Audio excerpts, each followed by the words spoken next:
Добра вечер, почитувани гледачи. Јас сум Драган Милосаѓевиќ, а вие следите емисијата Заспи ако можеш. Вчера имавме извореден разговор за ултрамаратонци, за оние што трчаат по 300-400 километри во текот 5-6 дена и ноки, а вечерва се префрламе на ултрамаратонот кој што веќе трае во Македонија, се разбира, мислам на кампањата за локалните избори, која што влегува веќе во втората недела. Ќе биде интересно дефинитивно како проаѓа времето, стануваат сите поагресивни во својата реторика, излегуваат на виделина и некакви куферчиња, и некакви пари, излегуваат на виделина оние работи што се кријат под перница, што се кријат под тепих, што се вели, што ќе излезе на крајот од сето тоа. Ќе видиме. Мојата интенција за вечерва барем е да разговарам за локалните избори низ призма на човек кој што веќе го поминал ова искуство, значи поминал кампања, победил на избори и кој што сега, бидејќи не се кандидира, од една би рекол објективна страна ги согледува работите. Тука мислам на Саша Богдановиќ, поранешен градоначалник на општина Центар. Добра вечер. Добра вечер. Саша, помина, велам колку, 8-9 дена од кампањата, се чувствува една екстремна енергија, би рекол, во јавноста. Целата држава, целата јавност е фокусирана на ова, нема ништо друго. И она што е интересно не само за овие избори, туку за сите избори секогаш кај нас, буквално се во ситуација да се биде или не. Зборуваме за локални избори, луѓе кои што треба да ги решаваат оние стандардни работи во општината, она што се вели да поправат улици, да обезбедат канализацијата да функционира, да биде, не знам, чисто, урбано и така и натаму, а ние сме во една фаза, не знам, ако не поминат избори, како што замислиме, ќе пропадне светот. Зошто тоа така? Па добро, сите избори се важни, пред се затоа што на некој начин тука се отсликува дали имате доверба или немате кај граѓаните како политички опции. На ВМРО-ДПМН му е битно да има добар резултат, пред се заради да го потвори резултатот пред една година, бидејќи нели се дискутира, паднато е, кренато е, спуштен е нечи рейтинг и така натака, и тоа најдобро се манифестира на избори. Исто за СДСМ да проба да мрдне од оној лош резултат кој што го имаше на парламентарните избори. Макар нешто да се подобри од тоа, ќе биде некој успех, но ќе видиме како ќе биде кампањата. И на жалост навикнати сме тука во политичката арена, во политичката борба, народот кој да сака да гледа такви остри напади, например, вие може да зборите за, не знам, некоја школа што ќе се планира, градинка, пат, градски сообраќај и така натака, или превоз, но поинтересно е, преска напоменавте овој што, како направил, дал, не дал, направил и така. Да. И во двата кампуса, условно кажано, и во македонскиот и во албанскиот, во душе во албанскиот па доминираат национални теми, националистички теми. Јас би бил по-конкретен, кои што па тотално немаат врска со овие избори. Знаете, во Чаир ќе изградите ли градинка? Оно што велите, ќе направите ли, не знам, нешто, училиште некој ќе реновирате. А таму се расправа кој е поголем албанец и кој е поголем поттрчко, наводно, на едната или на другата партија. Па на жалост таа политика и таа реторика не се менува од година во година, него напротив станува се по-жустра. Дали некако и самите играчи на таа политичка ценност кај албанскиот фактор се оптеретени со тој национализам или најдруг некој израз да не искористам, значи дури се претерува. Значи ако некој со некого се видел, се поздравил, а тој припаѓа на не знам кој, и се гледа кроз призма на нишан или како непријателски. Имаше пред некој ден, ја дури се изненадив, во штабот, например, на ДУИ, Али Ахмети прима борци кои што биле албанци, ама се бореле на страната на Хрватска во 90-тите. Боже, не сум го видел тоа. Да, и сега му поклонуваат мајца од Олуја, мислам, право многу е. А јас као србин ќе кажам, во таа војна дегутантно таа Олуја има протерано 300.000 луѓе. Второ, знаеме 2001 и во Македонија колку села се исчистени од православно население и колку луѓе страда и имоти се. Едноставно не гледам потребата за реторика на локални избори кај што се зборат локални теми, патови, патишта, улици, школи, градинки, почист воздух. едноставно се трансформира некако. Од зелена партија дојде сега до зелено маскирна партија. Зелена маскина. Добро, некој велат дека тоа е во недостаток на било што друго за понуда. Едноставно тоа е она што го држите, тоа е она што го знаете и постојано го вергувате од празно во пусто. Исто неодамна ми господин Тахмити рекол, ако добро го видов преводот, дека имал 15.000 војници под свој, па ако сакал да дели Македонија, тогаш ќе ја делял, демек немаше да ја дели ни тогаш, меѓутоа добро звучи кај оној кој што се уште сака национално романтичарски да ги доживува работите. Иако ми нема логика ова е да најдете борци од Олуја, мислам како да ви кажам.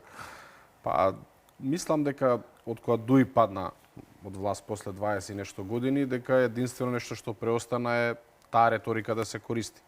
Веќе реално и немаше со што да се пофалат во изминатите 20 години, без разлика дали претходно биле со ВМРО или со СДС, него едноставно и во македонскиот, па и во албанскиот дел луѓето веќе ги доживува како проблем на државата, бидејќи многу некако негативност излегува од нивното владење. И сега се користи таа политика, го гледам и скандирањето на тие митинзите, едноставно и самиот електорат, ако прифаќа такво нешто, а не му е интерес во школо, да има модерно школо, градинка, канализација, стварно не ги растува. Јас мислам дека националноста не се јаде, сепак и не се пие и не ги плаќа сметките. Јас ти кажам еден пример, во едно школа во Тетово, требаше шахови да испорачаме како председател на Шаховска федерација, ни кажа податок, кај што чисто албанска средина и нормално децата што учат се албанци, имало 1000 ученици, сега има 400. Значи фрапантна бројка на пад на Тоа е повеќе од 50%, да. Да, 60% намалени, значи иселени, помалку запишани и така натака. И сега како да се бориме тоа да го поправиме и во македонскиот дел, и во негде кај што живеат и Срби, кај што живеат и бошњаци, и турци, и албанци.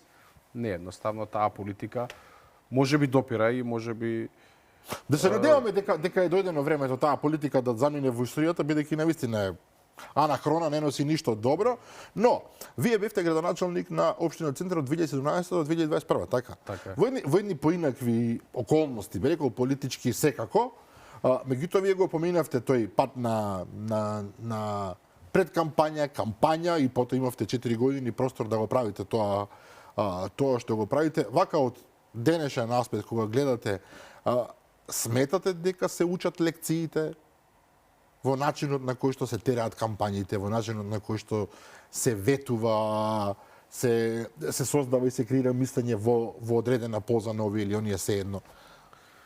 Па добро, на изборите најчесто да, има ветувања кои што некогаш можеби од одредени причини не можете да стигнете да ги остварите. Еве ние имавме на пример корона која што траеше година и пол и многу работи и процеси ни поремети.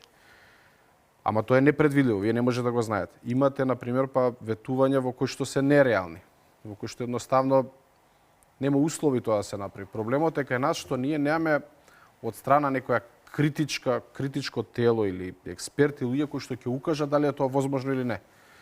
И тогаш обичниот народ кој што не е запознаен или не е урбанист или не е економист или не е архитект, Што не може во детал да ги знае во детал да ги знае, едноставно и ќе направа тоа. А просто дали е возможно или не е, никој не кажува. Или дали има финанси или буџет за тоа да се направи.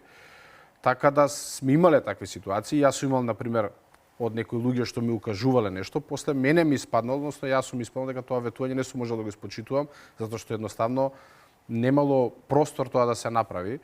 Генерално треба да се внимава на тоа што се кажува, бидејќи после тоа граѓаните викаат ајде сега испораче го Па имавме една ветувањето. ситуација на парламентарни избори, мислам дека тоа беше кога се ветува и сателити во вселената. Така е. Убаво звучи. Да. Напуши хартија се трпи, но знаете како? Вие бевте градоначалник на најцентралната општина што воопшто може во Македонија, на општина Центар во Скопје, каде што повеќе или помалку работите се средени или би требало да бидат. Ние се уште имаме општини во кои што недостасува фекална канализација, во кои што недостасува, значи оние елементарни услови.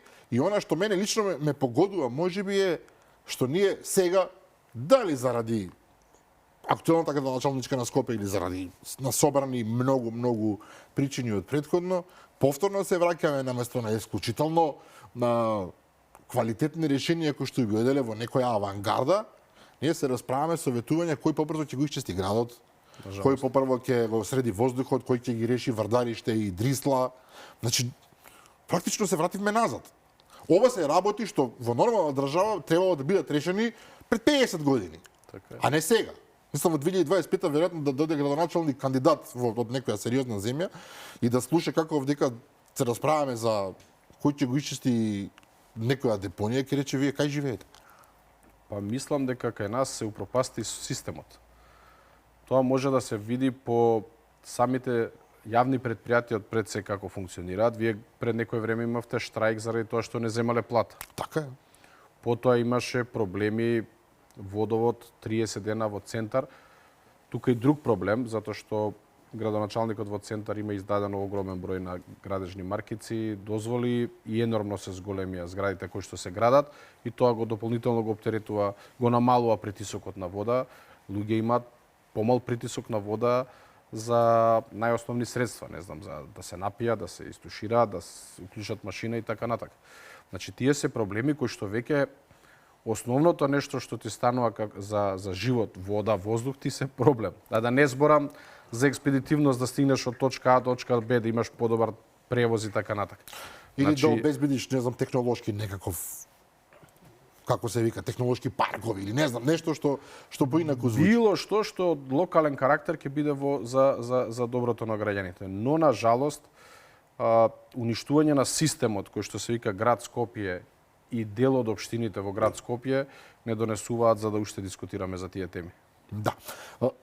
Општина Центар, кога разбируваме, кандидат е актуелниот градоначалник на општината, господинот Герасимовски, од другата страна го имате господинот Лабудович, го имате Јамер Мециновиќ, има и други. Не, од Левица не, Среброва. Среброва, да. Мециновиќ за цел град Скопје. Ја имате и господјата која беше Билјана Ивановска на ДКСК. Една интересна вака композиција од кандидати. Самиот факт дека можеше да се кандидираат со 2 подписи направи да биде тоа многу едноставно. Некој се плашија дека ќе има па и стотици, илјадници кандидати. Тоа за листите, мислам дека само за листите беше. Не сум сигурен, меѓутоа сепак се очекуваше и поголем брај, меѓутоа факт е дека е прилично шарено вака кој ќе се гледате. Вие бевте до 2021 овој градоначалник, сега сме 25, значи еден мандат плюс. Колку има простор во центар Еве за додадена вредност, ако така можам да кажам. Колку има простор некој навистина да излезе со навистина иновативни решенија, со нешто навистина квалитетно кој што ќе го одвои од другите. Бидејќи ова што го имаме до сега, тоа е фактичка состојба. Па најчесто што тоа ќе понудат кандидатите може да се види низ програмата, дебатите, средбите кои што ги имаат и реално можам да кажам дека не често знаат да дадат некое системско решение. Ме изненади, искрено да кажам, кандидатот на ЗНАМ, подржан од ВМРО Лабудовиќ, иако он доаѓа од енергетика, валјда има добар тим кој што го спрема за некои интересни работи кои што дискутираше, посебно за зона 30, нешто што го имавме практикувано во центар, бидејќи порано, например, ќе стават знак зона 30 и ти мислиш сега сите ќе го гледаат знакот и никој нема да успори. Напротив, ти треба да ставиш елементи за успорување, лежечи полицајци, вибрациони ленти, кружни токови, така натака. Тоа го почнавме ние со Орце Николов, па после со Ленинова, па Народен фронт.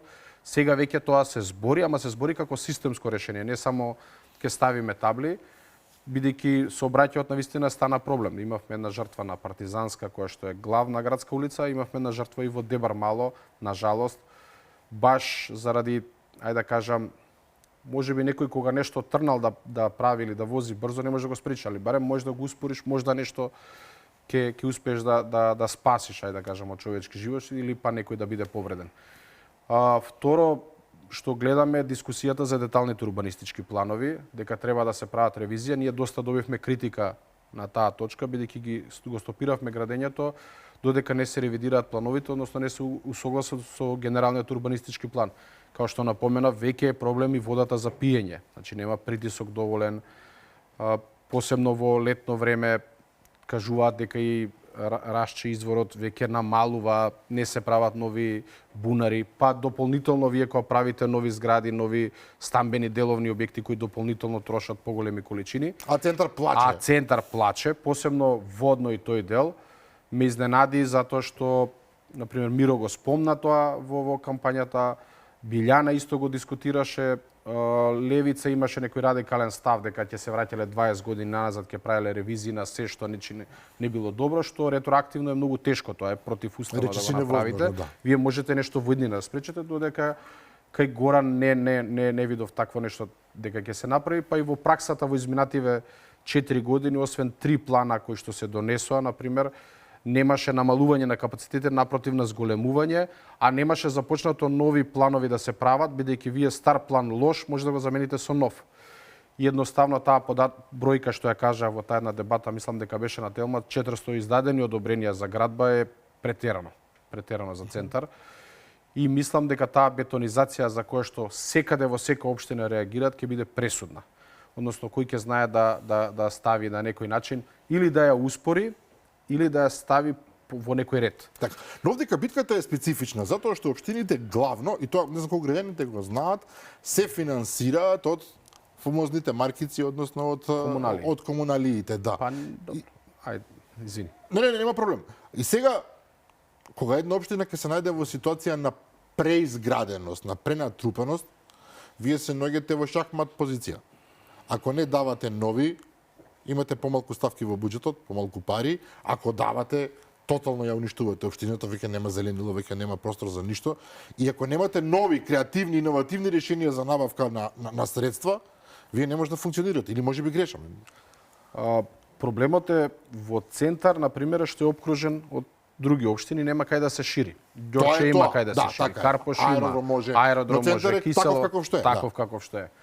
И не е спорна урбанизацијата, него е спорно начинот на кој што се урбанизира. Ние носевме план, например, во пролет, каде што имаше 3 нови згради кои што се градат, ама на едно место каде што требаше деловен објект, избришавме, ставивме градинка, бидејќи кој ќе се изградат тие згради и постоечките, и од околните мала што ќе се изгради, кој ќе се урбанизираат, вие нема да имате простор за градинка. Сега, уцртана и веќе е завршена градинката.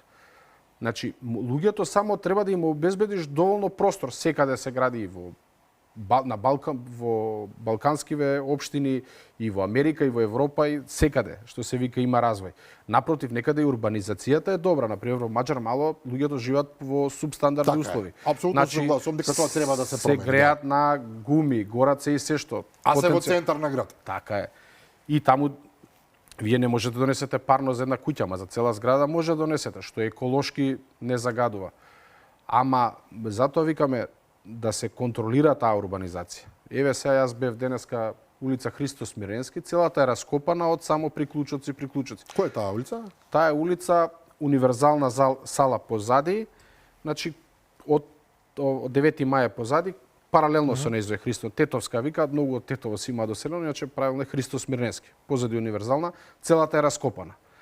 И нема систем на паркирање, бидејќи едноставно секоја нова зграда има плюс возила, освен тие што треба да го решат паркирањето внатре во парцела, ама имате плюс возила кои што ги оставаат надвор.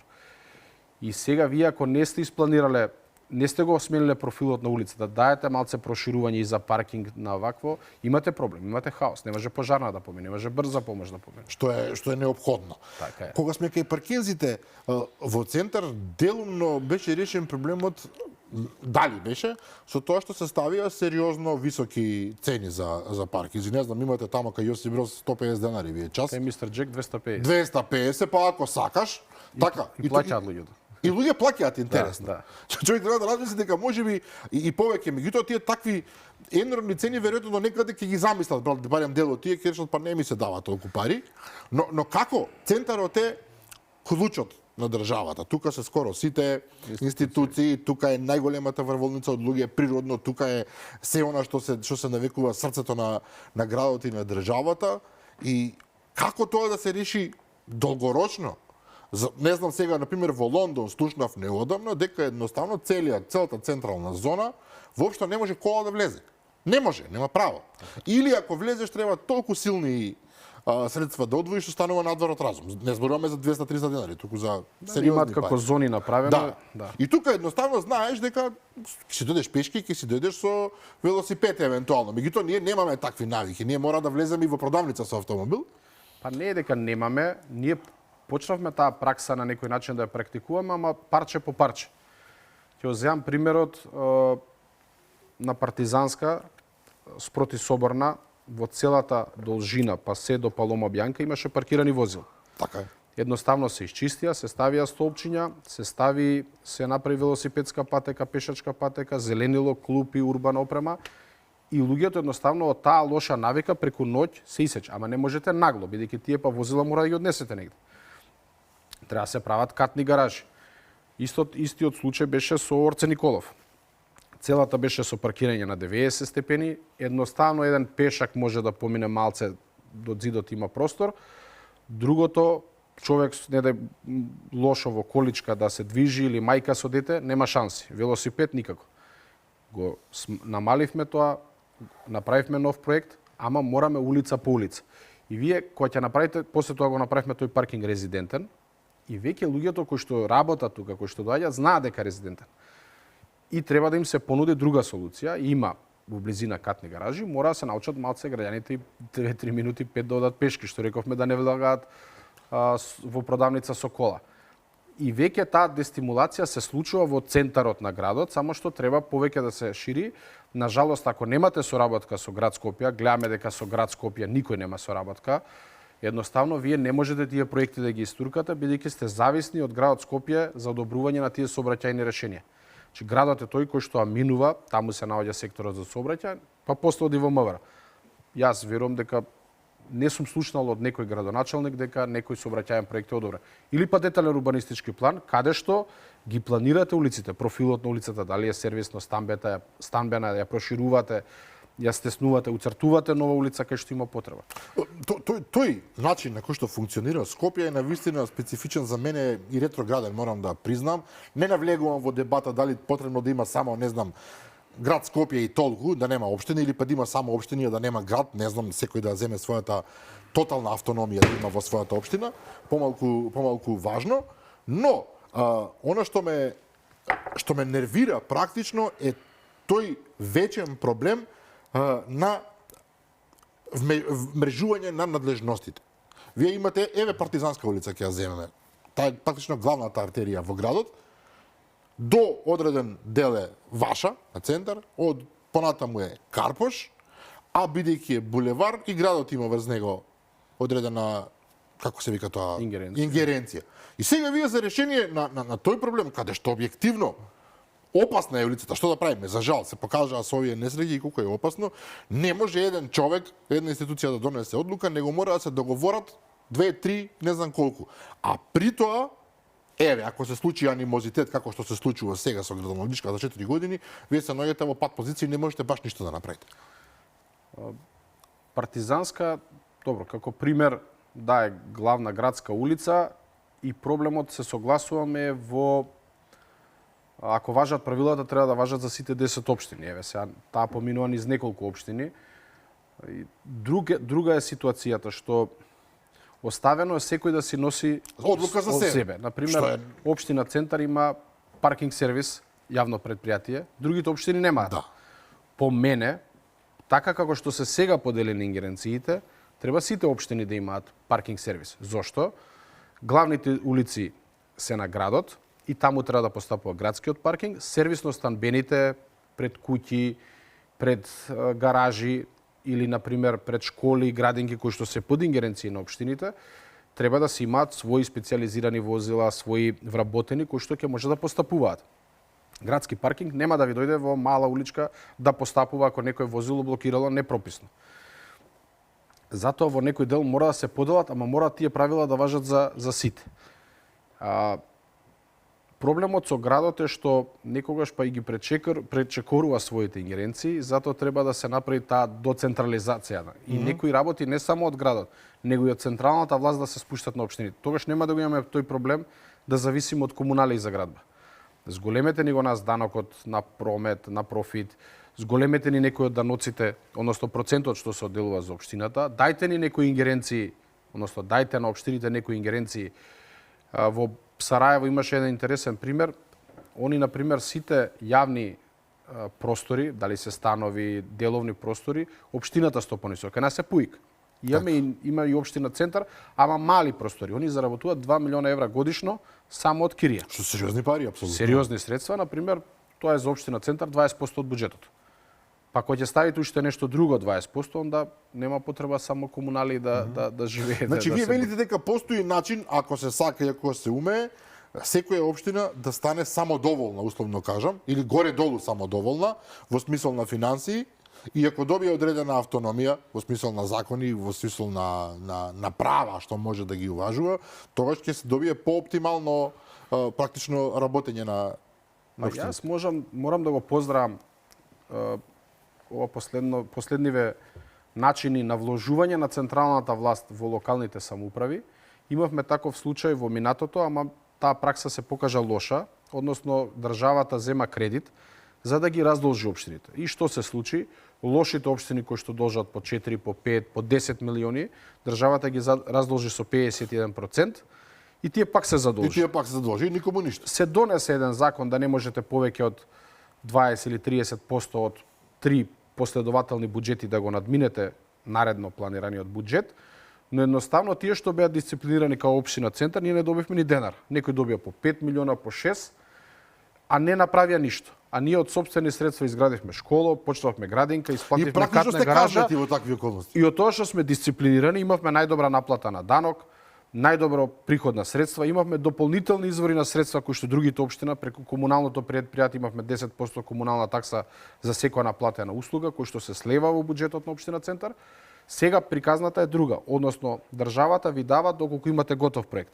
И ви го финансира проектот. Школа, градинка, катна гаража, и не беше мал износ, 120 или 140 евра по глава на жител. Значи општина центар годишно може да земе до 5 милиона евра. Што е сериозно, да. За капитални проекти е пресериозно. А у центар е да се изградат 2 катни гаражи, 2 монтажни, 2 градинки, мислам дека сите проблеми во тој дел сте ги решиле. И после нормално оде одржување, сервисирање на улица, осветлување, само тоа ќе ви остане. Да. Тоа е природно. Што мислите околу... Секогаш сум се прашувал, Скопје има центар, но нема даунтаун, оно што го нарекуваат на запад. Вие ќе видите како се прави нешто ново и очекувате дека ќе се направат за некакви бизнис гради, некакво нешто, оние облакодери кои што ќе тераат во тој правец, но нагло сваќате не, ќе живеат луѓе. Цените се драматични, по моето сваќање, јас мислам дека по сечија сваќање се драматични, понекогаш се мериме со Белград, што не е многу паметно, бидејќи во Белград е уште поскапо и вие знаете и лично колку е отидено тоа далеку, меѓутоа ние влеговме во фаза кога во центарот имате квадрат 3000 евра. Така е. Тоа се пари, многу пари. Од 2000 евра така просечно изградена, солидно изградена до ексклузивно од 3-3,5. Па и повеќе. И повеќе. Нели е пологично во центарот да се инвестира? Сега ова е веќе можеби не е прашање за вас, но нели е пологично да се инвестира во чист капитализам, што се вели? Кога мислам на чист капитализам, во простори кои што ќе се исклучиво за бизнис, кои што ќе бидејќи кај нас очигледно градба подразбира за луѓе да живеат. Наједноставен начин за праење пари, тоа е тоа. Сите кои бараат да почнат било каков објект, гледаат 60% да биде станбен. Да, очигледно е тоа најисплатно. Заради тоа што најверојатно становите повеќе се бараат, а додека за деловниот простор има заинтересираност, но и економијата треба да биде јака за да има компании кои што ќе ги закупуваат за представништва и така натака. Ние на жалост мислам дека многу такви простори се изградија на мало растојание. Ние имаме неколку трговски центри на радиус од 5 километра. Тука е Од тој аспект се катастрофа, да. Да, и едноставно и таму имате некој деловен простор, и таму имате банки, па тие се селат во трговските, овие се напуштаат, имате мали трговски центри кои што се градени пред 30 години, кои што замираат освен некоја кладилница и кафич или пекара, толку се. А не наоѓате решение како да ги заживеете. Тие на некој начин се малски, баш за секојдневни потреби на граѓаните. Така да и во тој дел кога ќе се урбанизира или кога ќе се постапува, треба да се размислува. Така. Но морам да ве прашам, Богдановиќ, градоначалникот што треба да биде во една општина? Ова секогаш сум го размислувал. Обично се нарекува татко на градот, мајка на градот, на општината, се едно. Меѓутоа, тој треба да ги менаџира околностите, меѓутоа луѓето во принцип мора да имаат сопствена одговорност. Кога мислам на луѓето, мислам на граѓаните. Ние некако имаме и преголеми очекувања од општината. Знаете, треба да ми решиш. Вие треба да решите улицата да биде, нели, по стандарди, треба да биде дворот до овде и не знам што.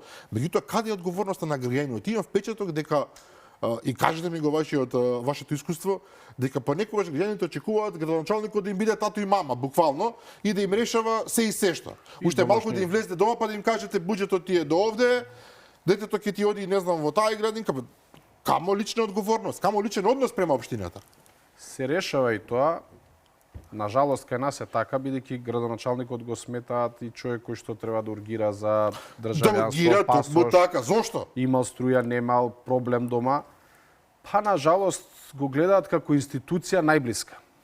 Потешко ќе се дојде, дека е многу лесно да се дојде до Да. вас, многу е лесно да се приближите баш во онаа буквална смисла, да се пожалите, меѓутоа повторно зошто да решавате работи кои што не се работа на тој човек, на таа институција воопшто. Едноставно, пак ќе кажам, Такви сме. најблиско го гледаат. Овој министер е за едно, овој за друго, а неговиот проблем е врзано со нешто во кое што општината може да најде начин. Дали е некоја социјална помош, дали е, не знам, да му помогне во нешто директно, најчесто ради тоа. Но на жалост тука и заради пред се тој проблем ќе се решава како што ќе расте животниот стандард на граѓаните. Најчесто е врзан со финансии. Но како што ќе расте животниот стандард, како што ќе бидеме построги да се почитуваат правилата, луѓето си сваќаат. Ние кога со Паркинзи кога го ведовме, кога почнавме да санкционираме, првите недела дена имавме пучеви, протести се. Кога луѓето сватија дека нема тоа е добро, паркирање на тротоар, дека е тоа за нивно добро, дека може на друг начин да се организира, веќе нема проблем. И сега ние имаме баш имав одредена средба во Белград, во Стари град, и го дискутиравме начинот на организирање на паркирање. И може да кажам, за некои работи сме подобри како ние сме воспоставиле систем. Системот, А Белград има паркирање 40 години наназад. Значи, има начини тоа, само треба едноставно да бидете иновативни. Не само што ќе ставите ред, него ќе ви донесе и пари за општината. Мора да биде навистина менаџер во буквална смисла на зборот. Тоа е, значи, тој треба да ги гура на некој начин процесите, односно службите кои што без кои не може да функционира, да им отвара врати, да им отвара пат, да застане позади нив. Најчесто ќе влезам во инспекција ако градоначалникот е незаинтересиран да се отстрани или да се постапи или па се крие позади инспекторот, тој инспектор ќе каже па јас за 600 евра ставам глава у торба. Нема. Тоа е главен Ама ако проблем, застане градоначалникот напред, па застане МВР обвинителство, тогаш нема.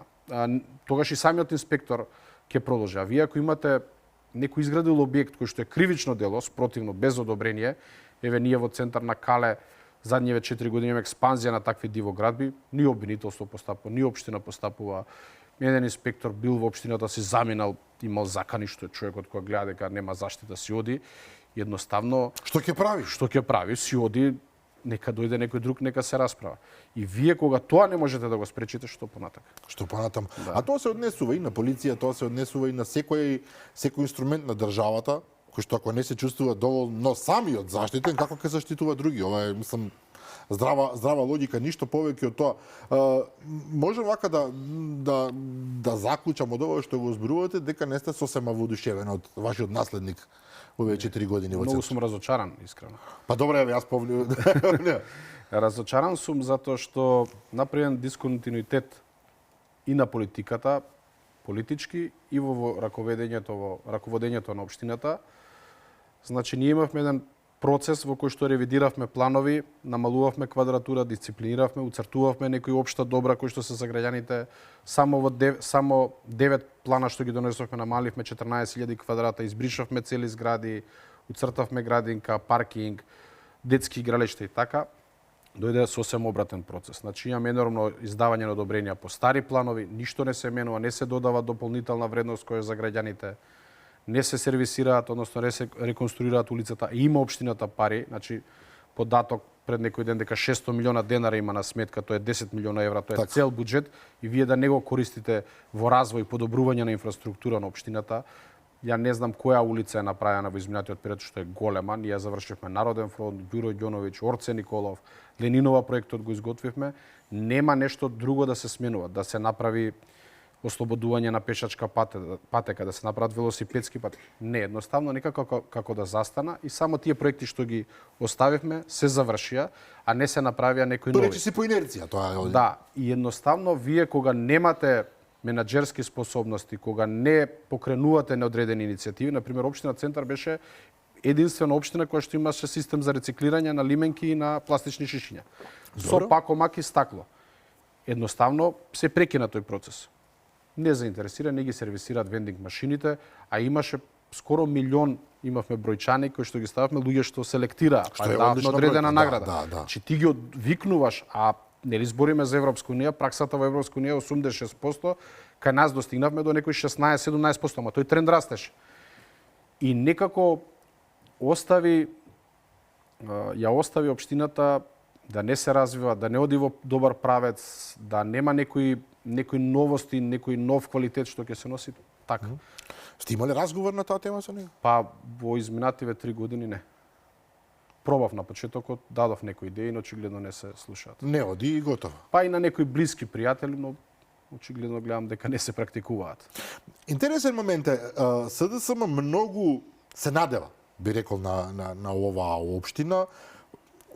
Фактичката состојба вели дека објективно ВМРО ДПМН и коалицијата води. Анкетите кажуваат и тоа е факт. Сега не смееме да се лажеме околу тоа, без разлика кој што за кого мисли. Меѓутоа, од она што го гледам, мојот впечаток е, може би грешно, но мојот впечаток е дека Центар е единствената општина каде што СДСМ се чувствува како фаворит. Така мисли. На другите места повеќе се, ајде не речам, мораат да идат со кандидати, мораат, па ќе излеземе. Секој се разбира, од нула се почнува, нема тука што и господјата Каја Шукова за град Скопје си има своји шанси. Меѓутоа, впечатокот ми е, и дури и во сите говори и на Венко Филипче и генерално е, Центар не е проблем. Не бере Центар им е оставено дедо им, па што сега? Знаете како, бидејќи бев и председател на општинската организација. Апсолутно ги познавате работите. Од 2009 дојде, тогаш беше председател Мирослав Шиповиќ, дојдоа луѓе кои што обединуваа. И во секоја партија, па и дома, и во друштво имате еден размисла вака, еден најава вака, ама ние некако ги сплотивме. Од 2009 почна победите во Центар. Дали се парламентарни, председателски, 2013 прв пат ја вративме општината, после долго време беше Аларова па Тодоровиќ. Но минатата година во Центар не помине добро СДСМ. 6.500 разлика. Така. Тоа е најкатастрофален пораз што го има доживено СДСМ Центар. Во Центар се случи најголема изливање на членството во ЗНАМ. И тоа е се резултат, и јас ако го кажувам ова, некои луѓе од СДСМ, ти зборуваш против СДСМ. Вие цело време го кажувате тоа во колуари, зборите меѓу себе, мене ми го кажувате, кога некој јавно ќе ви каже дека треба да се прекине некоја пракса, дека треба нешто да се смени, за да трне нешто на подобро, вие тогаш напаѓате. Ако ќе дојде резултатот кој ќе се испорача, повторно викате со право, веќе е доцна. Значи, едноставно се растори таа победничка екипа, благодарение на градоначалникот и актуелен председател на општинската, кој што по секоја цена се бореше да го држи тоа место, не сваќајќи дека не може ни општината да ја води, ни општинската, јас тоа го направив. Кога станав градоначалник, ја оставив општинската, за да се посветам на општината. Заради тоа угнетување политичко, многу луѓе се трнаа на страна, многу луѓе отидоа во ЗНАМ. Не заборавајте дека пред 4 години, кога Горан беше исто кандидат за градоначалник, ЗНАМ не беше како политичка партија формирана, во Центар веќе имаат сериозна општинска организација, шанса за Центар или сега независни заедно со Билјана имаа само листа за советници, се е исто кандидат, кој што генерално влече од лево ориентираните гласови или не влече толку од ВМРО. И имате ВМРО кој што има 2:1 победа на парламентарни избори. И сега поддршката од ВМРО нека не биде целосна, нека биде 70-80%. Знам и незадоволните од Горан е таа математиката. Колку и да се јакна тука, ама пак ќе кажам, тоа е грешка што некој цело време укажува, а некој вика ако терете ви. И кога доаѓа 20 дена пред кампања, што да правиме? Тоа е. А добро, господинот Лбудовиќ тој е заменик министер, така?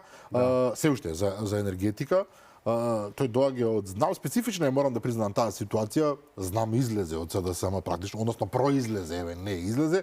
Меѓутоа, еве сега гледам за овие расправи, па СДСМ велат сакаме да го вратиме нашето членство што отиде во, знам, не знам, им се јавуваат на луѓе и така натаму.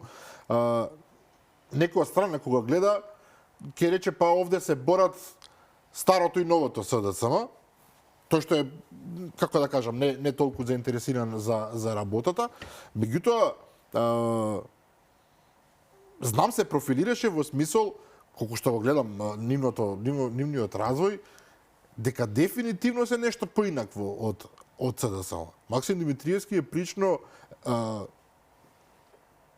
како да кажам тоа, екстремно уверен дека не постои веќе простор, како што некогаш се случувало, не знам, со НСДП на Тито Петковски, после некоја година ќе се вратиме, пак повеќе или помалку, ние ќе ви бидеме формално некоја партијичка што ќе биде заедно со вас, него не, тука веќе имаме едни диаметрално различни ставови за се и не постои никаков простор за помирување, така да кажам.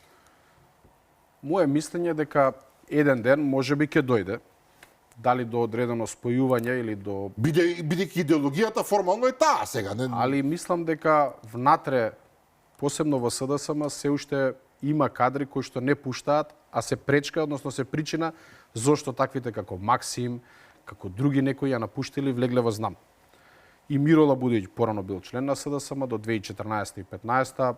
Дури затоа мислам дека има одредени добри предности, имаат добри контакти во дел од структурата од СДСМ кој што е незадоволна и кои ќе му даваат поддршка и гледам веќе дека јавно му ја даваат. И баш заради тоа што вие ги губите таквите кадри, утре дента ви се враќаат како бумеранг, затоа што ако не се пронајде или не му се даде простор да се искаже политички, дали внатре во партијата некоја позиција или за некој општествено, тој човек ќе се смета дека може да се проба во некоја друга политичка структура или партија каде што се пронаоѓа. Истото беше и со знам. Многу квалитетни кадри, на жалост, го напуштија СДСМ и преминаа во знам. Но има и луѓе кои што не го напуштаат СДСМ, иако буквално на лице им пишува дека тотално се разочарани од целата приказна. Не знам, парнишен градоначалник на Скопје, веќе го кажеме, господинот Чилегов, тој не се либи да напише дека ова сега што се случува е катастрофа од прва категорија. Некои други, господината Софија Куновска, сега да не навлегувам, не се одлучуваа да направат чекор дефинитивно да излезат со собствена платформа или да влезат во веќе некоја постоечка, но гласно зборуваат. Од друга страна има еден феномен што мене ми е специфичен, можеби само за СДСМ, не ми е воопшто намерата беше да зборуваме за СДСМ, ме навлековте со разговорот. Има таму еден степен во раководството на апсолутна самобендисаност. И вие го начнавте. А вие сте биле таму. Еве, вие не важите за човекот што е само бендисан, колку што јас ве познавам, и генерално со вашите настапи вие кажувате како што е. Имате таму луѓе кои што ќе ви докажуваат дека црното е бело и крај. И ќе одат по таа линија до крај. Ако вие им кажувате дека политиките на Зоран Заев во еден екстремен дел апсолутно беа спротивни на интересите на народот, и вие упорно велите не, тоа беше најдобро и готово, и очекувате дека ќе добиете повратен резултат поинаков, поквалитетен од тој што сте го добиле лани кога ви скасапија на избори, тоа е нелогично, тоа е надвор од секој политички сенс. Тоа е лошото заради тоа што, например, тие општински организации, јас секогаш сум бил на локално, не сум се борал никогаш да одам нагоре, централно извршен и така натака. И баш од тие што се на локално ниво, односно на општинските, местните организации, најдобро може да ја пренесат пораката што граѓаните упатуваат, бидејќи секој ден на се во лице место ги гледаат, токму така. И секогаш кога доаѓаат избори, тие се главните оперативци на терен кои што треба да ја пренесат па пораката од горе до доле. Ама едноставно вие ако имате порака од горе надоле, а немате повратно да кажете дека тоа не поминува кај граѓаните, тогаш имате проблем. Јас пред малку кажав, јас неколку пати апелирам за одредени работи, посебно во општина Центар, дека оди во погрешна насока, дека некои работи ќе се удрат од глава. И веднаш те предавник, претпоставувам, или нешто така? Па да, одма негативни коментари, или па уште па ако искритикувате, пошто тоа прво се прави во форумот кај што присуствувате, дали општинска, дали било се, па се прави директно, Кога немате, веќе реагирате јавно, бидејќи тоа можеби вас ве загрозови прави проблем, Имено. таму кај што живеете, кај што нешкој проблем не е решен. Тогаш кога ќе изреагирате јавно настанува проблем, односно вие сте проблем или за некој неуспех што ќе се случи. И тоа само се повторува, односно се гура под тепих. Имате катастрофален пораз, посебно еве во центар, каде што за прв пат историски минимум доживува СДСМ во центар на 6.500 гласа, и вие одите, например, со исти луѓе кои што го донеле доживееле тој пораз, така тоа. кои што се причина за тој пораз, Така е. кои што оттрнале голем дел од луѓето. И едноставно само уште поголем револт стварате. Вие не можете да качите, бидејќи треба да имате резервар од каде да ги соберете. Соберете тие гласови, а тие гласови можат ако дое нова енергија, се вклучат нови луѓе, нова политика, нова програма за нешто, ама ако немате, едноставно Па возможно ли е тоа еве на среден рок во СДСМ?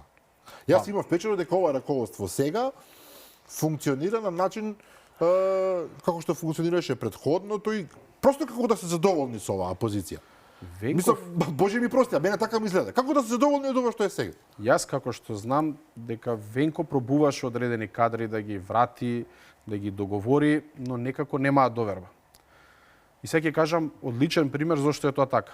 Јас сум имал како председател на општинско 2013-2014, цела општинска, не јас само, ама кодека сум менаџирал, многу добри резултати, сме имале подобри од Струмица и од Куманово, кои што важеле за Така јаки бастиони на СДСМ, и една најака структура која што секогаш испорачувала резултати, имала јака партиско членство, и се случи тоа што се случи во Куманово. Вие до последен момент играте заради тоа што некој од врвот некој не му се допаѓа. Без разлика дали он подобар на анкети или другачие размислува, тоа што го кажавме претходно, едноставно тој различно размислува, не ми се допаѓа, го тргаме. Абе, тој е победникот, тој е тој што Така е актуелен. Фаворите и готово, Каква да. порака ти праќаш до граѓаниот кога имаш градоначалник и преку ноќ го менуваш? Значи, или нешто му фали, ама тогаш треба да го објасни што е тоа. Во Или Струмица од се случи тоа и не, без објаснување некој е логично. И вие праќате лоша порака до членството. Истото беше во центар.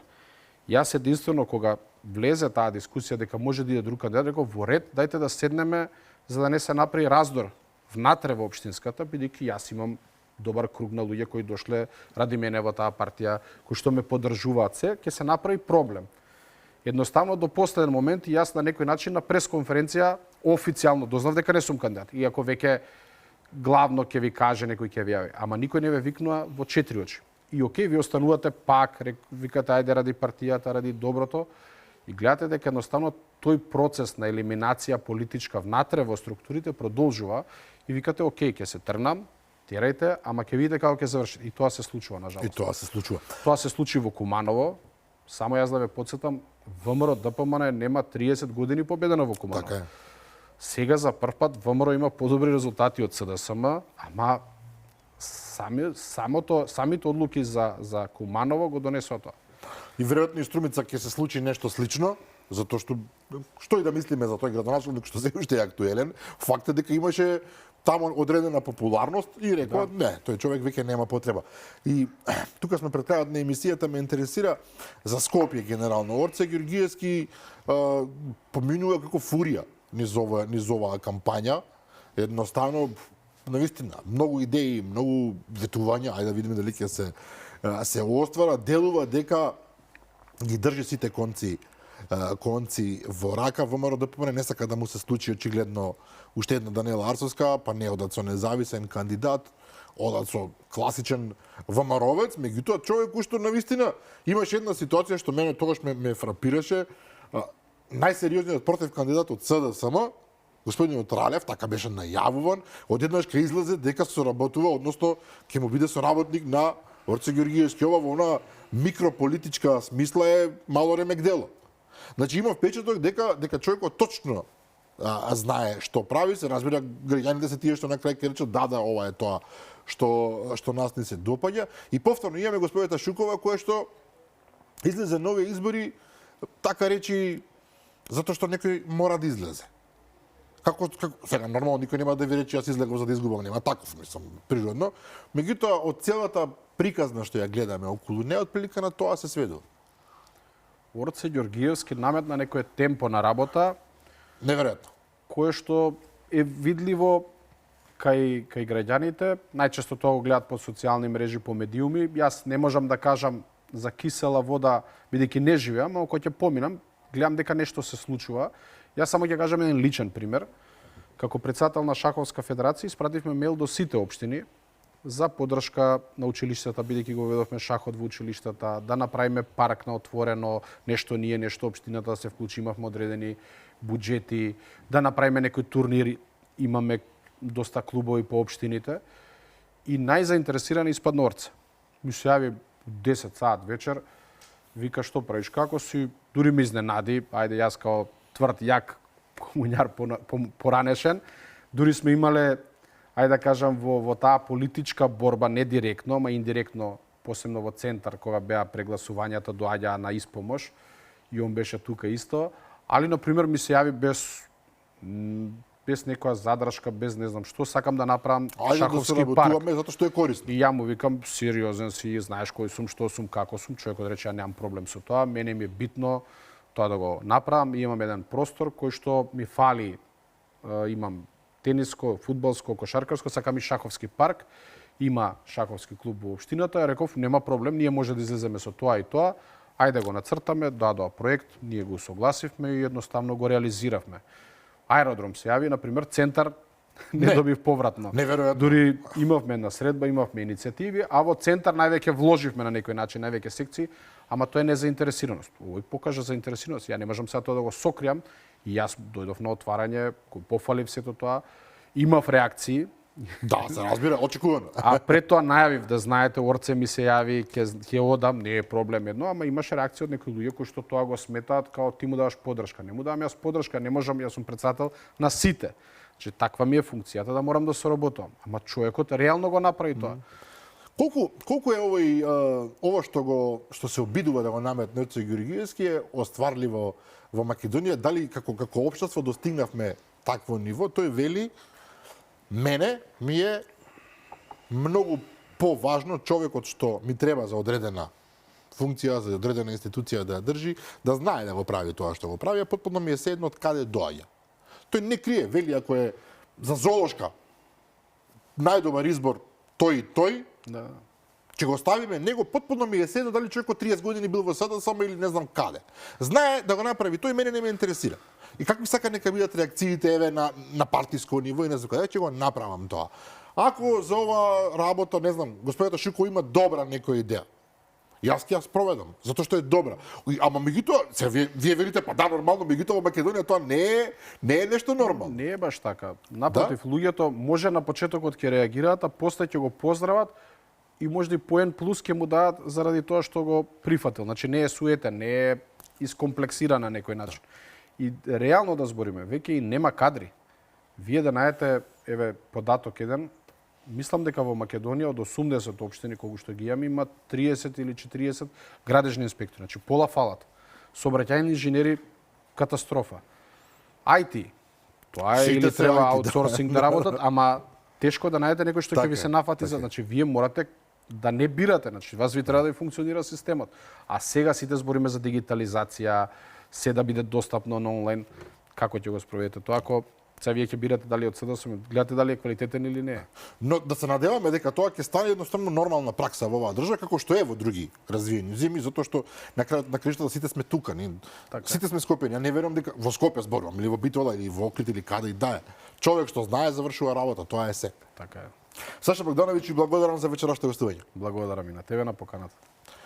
Да, почитувани гледачи, јас навистина се обидов и мислам дека успеав со господин Саша Богдановиќ да ви доловам од едно поинакво искуство, условно кажано, искуство кое што веќе созреало, што и како треба да се прави, а што не треба да се прави кога се во прашање кампањите и локалните избори и она како треба да функционираат понатаму градоначалниците ако навистина сакаат да бидат менаџери на своите општини, а не само луѓе кои што се тука за 4 години да си поминат убаво и да се ухлебат, народски кажано. Тоа беше се за вечерва, утре во 15 часот се разбира е репризното издание на оваа емисија.